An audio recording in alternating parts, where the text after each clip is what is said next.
Well, many of those auto workers had smirks on their faces as Rob Wolchek walked up.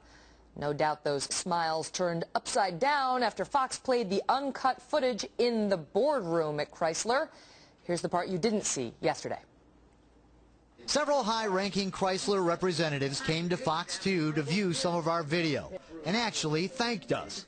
Scott Garberdine is Senior Vice President of Manufacturing. I'm here today because I'm very, very disturbed about what we just saw on the video.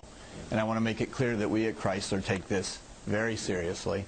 For us, this behavior is totally unacceptable and will be dealt with swiftly. In fact, we've already identified a few of the people involved in this incident. Each of them has been suspended indefinitely without pay in pending further investigation. And we'll continue to pursue this, in fact, until we're done.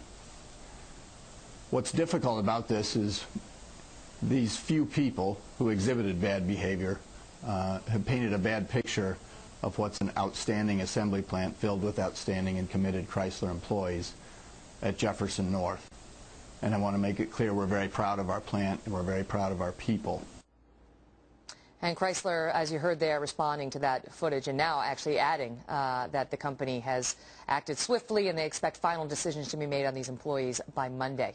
Well, folks, he crafted one of the most talked about reports in America right now. His name is Rob Wolchek, and he's a reporter for our Fox affiliate, WJBK in Detroit. Rob, thank you so much for coming on. Incredible reporting. I have to tell you, not only was the entire newsroom glued as we played this yesterday, but we have gotten so much feedback on this now from our viewers, some of whom say, sadly, this isn't that out of the ordinary based on their own experiences, and others who just can't believe their eyes. I have to ask you, now you say you got started on this because somebody gave you an anonymous tip that this was going on?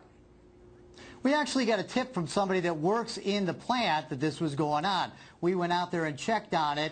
Not once, not twice. We went 10 times. 10 times. We were 10 for 10. Every single time we went out there, there was somebody in the park drinking, smoking, doing their thing, partying it up, gulping down beverages, heading straight back to the plant. Didn't they see you? You go out there 10 days, you catch them in the park 10 days, you catch them in the whatever it is, the 7-Eleven, buying the beers. Didn't anybody see you guys with the cameras? I mean, I assume you were being discreet, but not still. We have the best investigative team around. I'm telling you right now, we're very good. My photographers are incredible. I could tell you how we got the video, but I'd have to kill you. Yeah, no, we don't want to reveal trades and methods, secrets and methods here.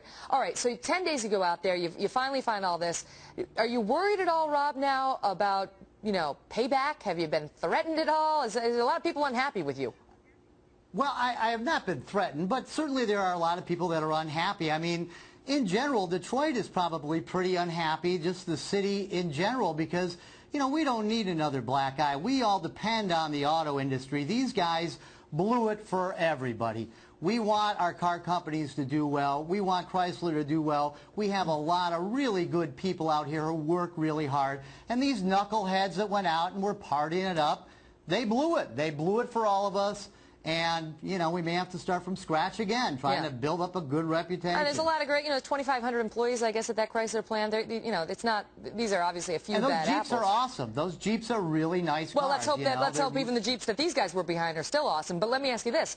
What's Chrysler's reaction? They say by Monday that we think each of the cases will be dispositioned, as they put it, that they've got it, everybody's been suspended indefinitely without pay. What has been the union's reaction to this? Well, the union is a little bit more difficult. I mean, Chrysler acted very swiftly. They came down here. They were serious as a heart attack when they saw that video. And, you know, I mean, I do my stories kind of wild and kind of crazy. I put a little bit of humor into them. And these guys were not laughing at all. This was not funny business to them. It's not funny business to me either, but that's just my style. These guys took it very seriously. Now, the union has released a statement, and that's pretty much all we've heard from them. And their statement was that the company, their statement was they strongly oppose the use of controlled substances or alcohol use on the job. Now, of course, these guys weren't really on the job. That was their unpaid lunch break. But that's kind of like being stopped by the police officer and him saying, I'm stopping you for drinking while driving, and you say, well, hey, I'm not drinking anymore. I finished an hour ago. And now that I'm stopped, I'm not driving either. I thought it was interesting that the union went on to say that, but we also recognize that, unfortunately, these behaviors exist in our society. Oftentimes in these kinds of disputes, unions try to argue that there's a dependency and you can't get rid of somebody when they have a dependency under the law, and they fight to keep people's jobs based on that. We'll see what they try to do between now and Monday at that Chrysler plant. Rob, great reporting. We enjoyed it. We like your style.